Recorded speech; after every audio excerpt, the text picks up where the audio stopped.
Hello, my friends, and welcome back to Learning Torah Lishma. I want to talk about a little more on the topic of raising children, and specifically on the chinuch, on the educational aspect. Because if you think about it, most of the waking hour of a child's day is education. So many hours they're in school, then there's homework, and then there's a little bit of the education that the parents give them. And if they go to synagogue, that's also education. Basically, a child, the whole day is education. And the reasoning that, a regular person will tell you, or, is, the child needs to learn. He needs to get prepared for life. We can't have him playing most of the day, because then he won't know how to be, successful in life. He won't know how to be, an adult. So we got to educate him. You understand? Now the problem today is that the education never ends. It never ends, right? You got to educate it. Now, of course, there's this idea of learning, and when it comes to holiness, learning the holy books of God, going in His ways. That's different. You understand that aspect of the education is different. But a person comes out of school, and they have the regents, or the different subjects that they learn. Math, history. These different things. And then if they want to do anything in life, they need more education. Because today they don't allow you to do anything unless you spend years just reading about it and very little practical action. So the whole system today is disrespects there's mind and matter, the mind, using your mind, and then there's matter, this physical world that you're living in. So the whole education completely, almost in general, forgets about the matter. They think about the mind, but they forget about matter. They forget about reality, the physical world that we live in. People come up with all these theories, and they never experience life to understand what actually happens in the physical world. And this is a very big problem. This is a very, very big issue. So, first of all, every single person needs mind and matter. And matter actually happens to be a lot more important, meaning let's put it in not important, and let's not say the words important, but let's say you have, if you divide a person's actions, the things that they do in their waking hours, they need 1% mind and 2% action at least. You understand? Action is, on this world, is more important. When you get to the next world, it's the opposite. You understand? But on this world, on this physical world, you can't just survive thinking. People don't just live. There's many conditions, things you need to know in order to survive, to keep yourself healthy, to you understand? Physical things. The way it is if you want to impress upon yourself something, matter, if you use matter in learning about it, that impresses it on the mind of the individual more. So, you could teach a person when it comes to the mind, which is the big focus today. They forget about matter very much. And they could teach them endless things. And what happens a year after the Regents? They forget everything. You remember there's this idea, but you don't remember anything. You understand? It's why? But if someone physically did it, you made it an activity, and you didn't teach them so much. Let's say you did 76%. If you're doing with matter, with having them experience things, physically doing things, you won't be able to get to 100% what you want to teach them, but you could get 76. Now it's very possible you could also get 100. We're just like, if you're trying to switch the system and do it the correct way, it'll take some time. So at the beginning you won't be able to teach them that full extent, but it'll take some time for you to figure out how to do that.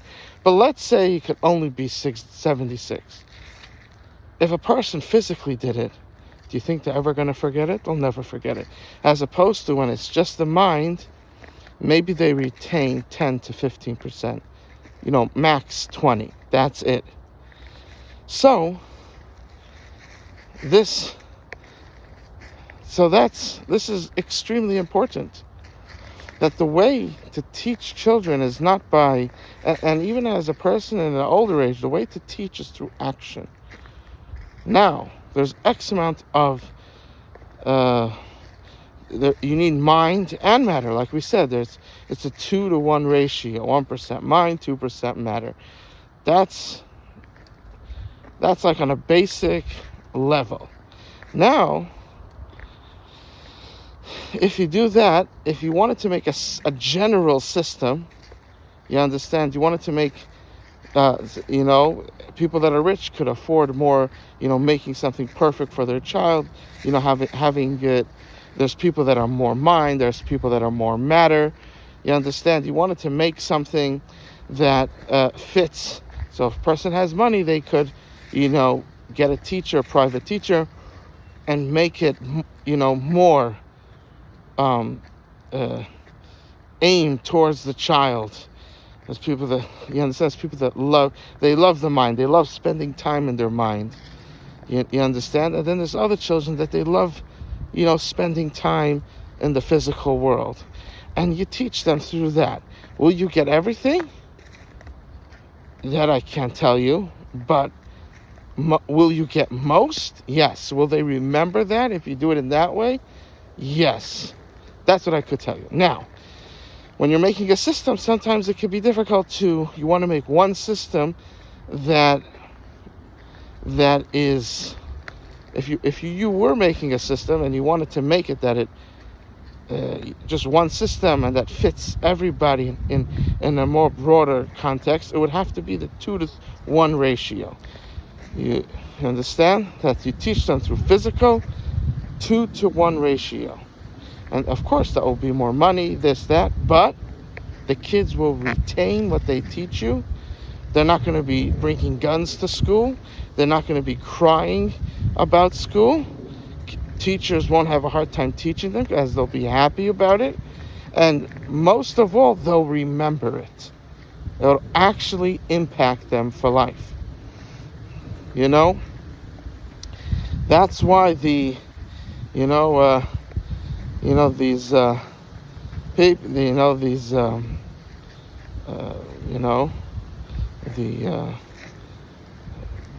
certain elitists that are pushing transgender, they know this, because if you physically affect the child, that makes the biggest effect is when you do something physical. And in this case, it's not just something physical, but there's no way to change it. If you took out, if you destroy the woman's womb, that's it. If you just take off a man's private part, that's it. There is no way after that. It's gone. And they know that is the strongest way to force someone into your ideology, by doing a irreversible physical change. And they're so evil that they're willing to do that in order to force people to become part of their group. This, giving an example, in in the physical, what's happening today, that we see this yesod, this foundation in action, but unfortunately in the evil side. We have to start using it in the holy side, in the good side, and realize that kids aren't these empty beings that need to be filled, but they are these beautiful. They're not empty. They need to be cultivated. They need to be shown right from wrong. They're not empty. They're full. They're magnificent. They're so holy. They're so cute. They're so amazing. They need direction. They need direction. So I look at some of these kids, and then I look at certain people in Congress, and I think that these kids are smarter than some people in Congress. They're smarter than some people that are judges, that people that are leading the nation. I look at these kids, and sometimes they're smarter than the rabbi, just in their common sense. You understand? And then somehow they lose it all in the system. I don't see the system it's not filling, it's emptying. It's emptying them. That's what it's doing. It's making them focus on areas that are not important to life. And when it comes to areas that are important to life, it doesn't focus on that. And let me just give a little example. Like you'll have in the school, like if you see a child fighting, or two children fighting, so you tell them to stop. You understand? If you're a rebbe, a mor, whatever you are, a teacher, or whatever you are, you're a principal, whatever, menahel, whatever it is, you tell them to stop. Now, you find out from, it's not so hard to find out who started, what happened, why did it happen. Kids talk. You understand? It's not hard to figure it out. There's cameras today. You don't have to be a genius to figure out what happened, especially if it's happens many times, So now the child, you tell them you're not allowed to fight. So the child, it says, but I can't start it. But what's it? You can't start a fight. But let's say the person starts with me, you can't fight. So the child thinks, okay, so if the child's really smart, which a lot of children are, they'll be like, I can't defend myself, but maybe they'll be scared to say that. But then there's other children that are more tamimistic, a bit more on the holy side, and they're like, oh, I understand what the teacher's saying. The teacher's saying, you don't have to fight because I'll take care of it. You come to me and I'll take care of it. So now the child, the next time this other boy or girl is trying to fight with them, they go to the teacher or the principal, whoever it is, and they tell them that this boy or girl is starting up to fight with me. What does the teacher do? Calls in the other one and tells them to stop, and then they do it again. That other child keeps on trying to start again. So now the teacher's supposed to, meaning if I can't defend myself, then you have to defend. And if you have to defend, that means even with force, meaning at the end of the day, if the person's not going to stop, you have to use force to protect me. But the teachers are not willing to use force. Of course, it doesn't have to be, drastic, you understand? It could be like a light, like this, a child understands. You could just, you could, there's, take away certain privileges and certain things, have constant watch on them, say, from now on, you always have to be in a teacher's vicinity. You understand? There is this idea of, but you have to figure out legally what's allowed, what isn't allowed. I'm not a lawyer. You understand? Whichever country you live in, you have to figure out legally what's allowed, what isn't allowed, and then you also, even if a country allows something, but it's wrong, you also can't do it. You understand? So, but there is this idea, of course, for sure, in ancient times, and even today, till not too long ago, even in America, that you were allowed to hit a child. Certainly in Jewish sources, there's this idea of disciplining a child through hitting them. You're not killing the child, but you're definitely hitting them. Sometimes the child needs to be hit hard. There's definitely this idea, again, if you live in a country, you have to see the laws of the land, you understand, but there's definitely this idea. So the child says, you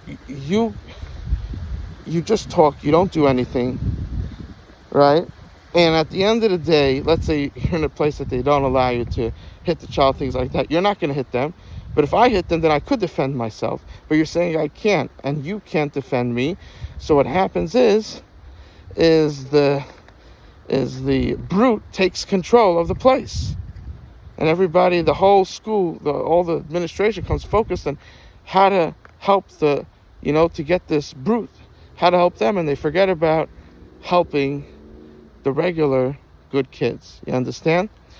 And this is just to understand an example of what happens. So of how the system fails the child. The child is not, the importance of justice is not being taught, which is one of the most important things to teach. Child, it's very important when they're young that they see justice, because that will make them understand that justice will make them a better citizen. But especially if you're not allowed to hit a child, you're not allowed to do justice, you understand? Then the child grows up. The child who's beating up other kids, they don't learn justice because they're physically not doing it. And the children who are good, they're not getting justice, and they think that the world's unfair. So one becomes a brute, and one thinks that the world is unfair. You understand? This is what happens. Yeah. So, in the Gemara, it talks about the idea of course, a teacher, a Rebbe, a Mora, they have to, if you were living in a Jewish, country that follows the Torah, Israel does not. It follows some other thing. It doesn't follow the Torah. But if you were living in a place that does, then Jewish law understands is of course you teach the Rebbe and Mora, the teachers, they have to, when they discipline, if it has to come to hitting, and that it teaches, don't just do out of hate. You do what's only necessary.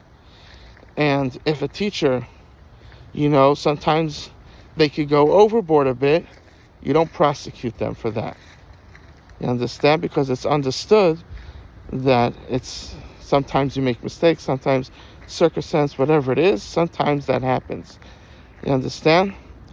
So this is just an example that in the systems today, the children are not only are they being taught that most of what they're being taught is unimportant, things that they won't need for life. Is it important? Should you teach things that just as wisdom, as being smart, you understand, should you teach those to kids? For sure. But you have to do it. Remember, it's a 2-to-1 ratio of 2-to-1 matter and mind. You must keep that ratio as a general. Now, it could be there's a child that needs more mind. It could be there's a child that needs even more matter. But in a general rule, it's 2-to-1. So if you do this, then you teach them in that type of manner. You take the subject that you're trying to teach them, and then you say, I have to create a 2-to-1, because you need to tell it to them, their mind. You understand, you need to tell them what to do, but at the same time, they also need to physically do it. And you could tell them while they're physically, you could tell them in a little thing what we're going to do, and then in more length, you're telling them what to do as they're doing it. You understand? So this is how a child learns and retains and loves what they're doing, and this is how it needs to be done. You understand? Which unfortunately that's not the way. So we have many good teachers that they try to do it, as much as they can, but they have a little budget. The school's not really giving them much, and when it comes to the matter part, the physical part. So they're very limited in what they could do. They need money for their families, and they can't just give all that money away. They need that to live, for a house, for food, they need it. You understand? So they can't just give that away. And the whole point of them paying is that they could use it, not that you figure out a way to force them to give it to someone else. The point is giving them this money is that you could do what you need to do with it, and we don't cause you to have to put it back in, in this case back into the school. That's the whole point of the money. You understand? So and a lot of teachers, they actually use their fund, meaning they're making the money from what they're making. A lot of them use quite a bit of that money itself many times. I think today it's got a bit better, but not too long ago it was teachers were using, because they were invested in, they knew the importance of what they're doing. They're creating the next generation. You understand? This is huge. They understood that importance, and they gave from their own money that they're being paid to take care of the kids. They put back into the kids. People really underestimate. We have probably most of the teachers are good, and then and even a majority probably also are really good teachers. And people don't respect them enough of what they do. It's so important. And they for sure should be getting paid more. They for sure should be, the method needs to change to this 2-to-1 ratio. You understand? They for sure have to be allowed to hit a child. And they, of course, you want to give, you want to have maybe a course that they learn a little bit, you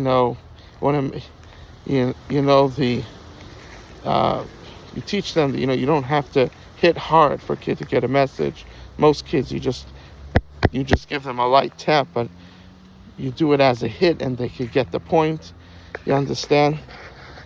Today the system is like going after the teachers, and the teachers are so great.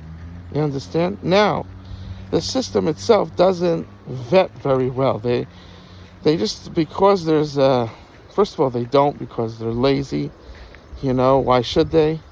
They're just trying to get the cheapest person around so they can make the biggest profit.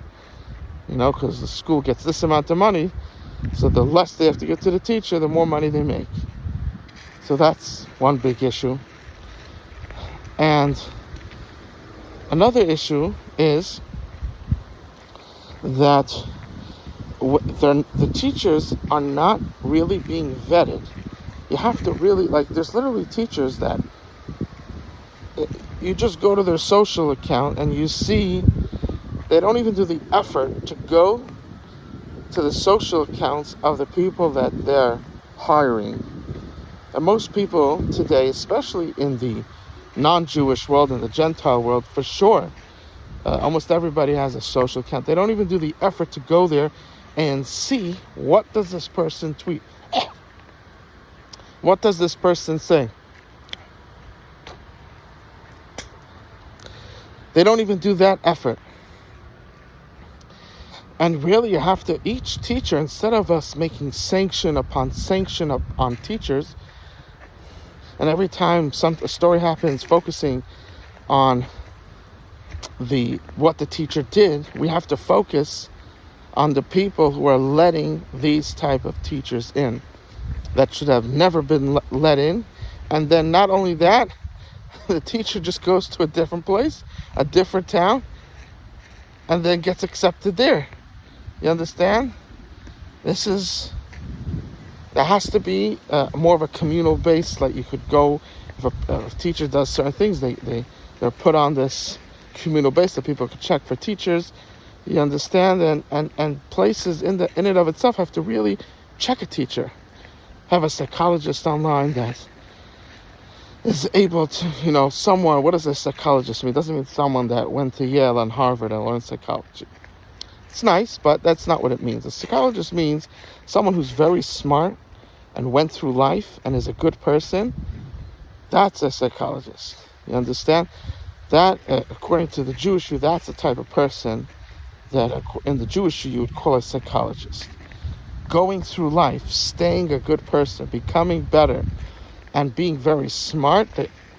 That, and of course you learn a lot of svarim, a lot of, ethical books on the way. And that's what we would call, the person's married, the person has a family. That's what we would call a psychologist. You understand? Someone that's proven themselves, not that they just have a degree. You understand? The degree is their life, not a piece of paper. So this is extremely important. I would even say that to be considered a big psychologist would have to be that you traveled around the world and have helped people in Africa and Asia, in Israel, places right here, people living in America right here. There are places that Florida had the tsunami, whatever it was, right? California had it. So yes, the governor caused it by not, he literally didn't take care of the land and left it, full with leaves and stuff. And that's what happens. Fires happens when you do that, especially in a place like that where things catch on fire and stuff. So yes, but forget about the governor. Forget about Gavin Newsom and all those other people. I don't know, all these officials over there. Forget about them. Think about the people. These people need help. And yes, they allowed this governor in, okay, but these people still need help. You take out time, go down there, get your hands dirty, help them. You start to understand what it means to experience someone else's pain, someone else's emotions. That's a real psychologist, you understand? Not someone in an air conditioning room talking about how people's minds work. That's really unimportant. Because that whole focus is me controlling your mind, and also they're physically, they physically haven't done much. So this is extremely important. That's why a lot of psychologists, the kids hate them, because the kids, they feel that they might not have the mind, but their subconscious understands. The subconscious creates a feeling. In your subconscious, you can't think it because it's in your subconscious. You're not smart enough yet to understand those things. So the subconscious could be a feeling, and the children feel that the parents are just manipulating them, which is what regular psychology is today, because people aren't learning it through the experience of life and being successful, becoming a better person like we just discussed. Rather, they're learning it from this abstract, not seeing how life actually is, not experiencing life, understanding, because there could be many ways to look at something. The question is, in actual life, what is it? You understand? They don't have that vantage view, and then everything just becomes manipulating and just thinking that you're above them, which psychology is all about understanding that they're a human just like you. That's the first level of psychology. So the kids understand this, and therefore they anything the parent says, they do the opposite, because they realize that especially when it comes to a parent that's a psychologist, that they're just manipulating them, So whether and it doesn't have to be that the kid understands it. If they feel it, they'll also act in it. Kids are smarter. They don't have to say, I understand it. If they feel it strongly, they'll act upon it. You understand?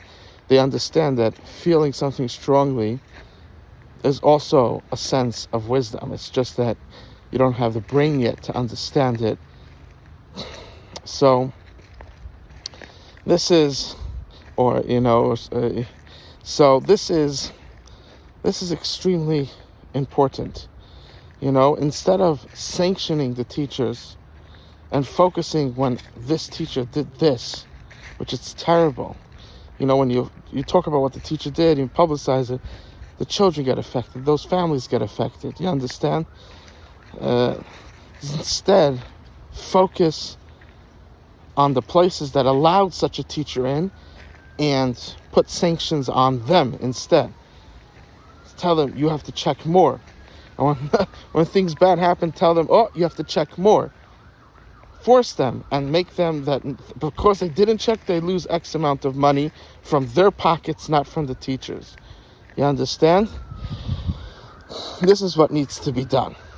And in general, the government has to be on top of getting people who are in charge, that you don't have to sit and force them to do the right thing, that they're going to do it because they have moral and ethics. That's also part of it. We have to slowly, at the beginning it's going to be a bit forcing, but that's going to be the focus more. But we have to gradually turn into that, to having a step before the forcing, that the people actually want to do good. You understand? So, and they put that before themselves. And this is important. And of course, you have to be grateful to them and not take advantage of them. You understand? We have to slowly, it's going to first require a lot of forcing, not on the teachers, but on the people that are hiring them. And this is in all areas. The body that's controlling this whole organization, the forcing has to be on them, that every time some bad story happens, they lose money, not the other teachers, who the group that controlling, they're the ones that get affected, and sanctions are put on them. Why didn't you do this? You have to do this. According to the law, you have to do that. You have to check this. You have to check that. You understand?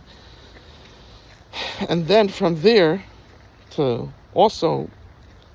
move into focusing, that you have to check the people that are on the committee that are controlling, that they are good people, right? This is all a process. It's a process that can be done relatively quickly, but it's not overnight that it happens. You understand?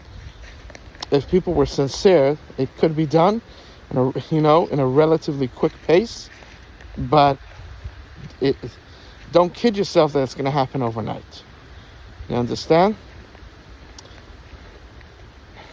And this is what we need to do. We're going to go to a different topic, because I think this is important. People are trying to find, just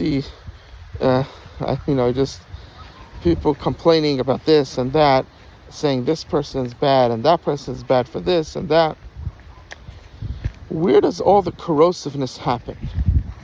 You understand? Where does this all happen? So of course we know it's the Satan, it's the evil angel. He's trying to, and his henchmen or henchwomen, you understand? His hench demons. He has a whole group that works for him, you understand? And we have to think why. So that's a no. But in general, meaning, where does the Satan begin? Where does the Satan begin to trick us? You understand? Let's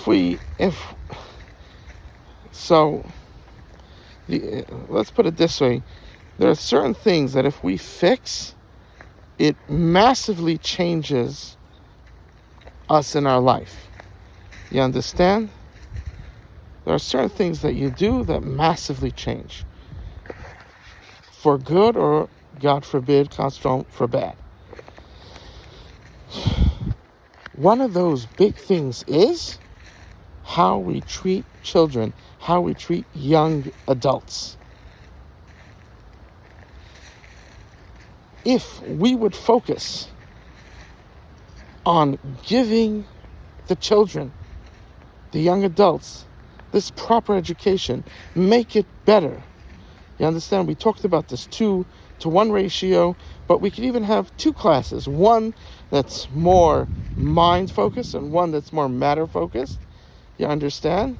And you would have to figure out the ratios for that, because when we said 2-to-1, that's in general, to sort of fit for both of them. But we would even make it better. We would make it that each school has to have one class that teaches the material in a more mind way.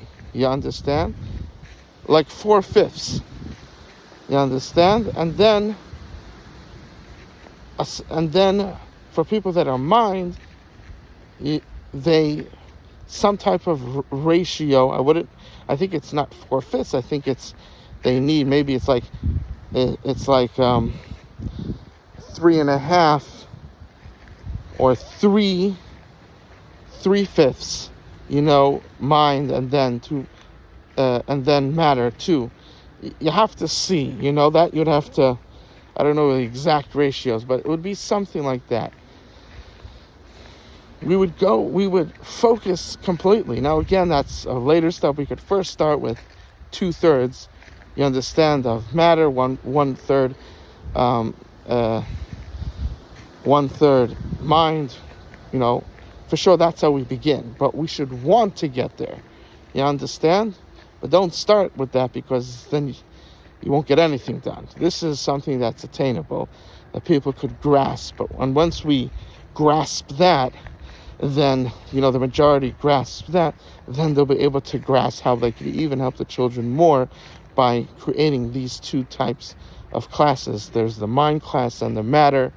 And the mind class focuses more on the mind, teaching things through the mind, and the matter focuses more on teaching the kids through matter. You understand? So, but that's later. But for now, when we're so far from just the 2/3, that's what we need to focus on. Imagine if we did that. When people focus on helping children, it causes such a goodness in them. When they take those matters seriously, it changes a person. It makes them holy. It makes them spiritual. They feel Hashem. They feel God around them. They feel the Shekhinah. They feel the divine presence in them, in their life. It's such a change.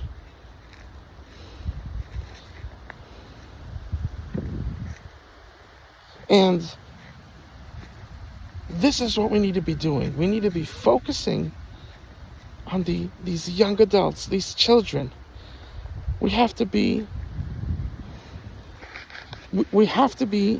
focusing on giving them the tools to become a good person. And chas v'shalom, God forbid, not causing them to think that there's no justice, to think that evil reigns, you understand, to think that there's no God, to think that God doesn't have a plan. He just created everything and left it. Whatever these things are, we focus on the children to give them purpose and meaning and ethics and morals and the ability to succeed tremendously in life.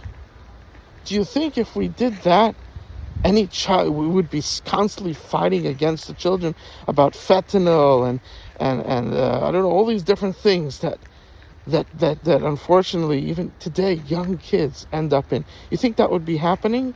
No, it's because now again, if a child's doing this, we must protect them, absolutely.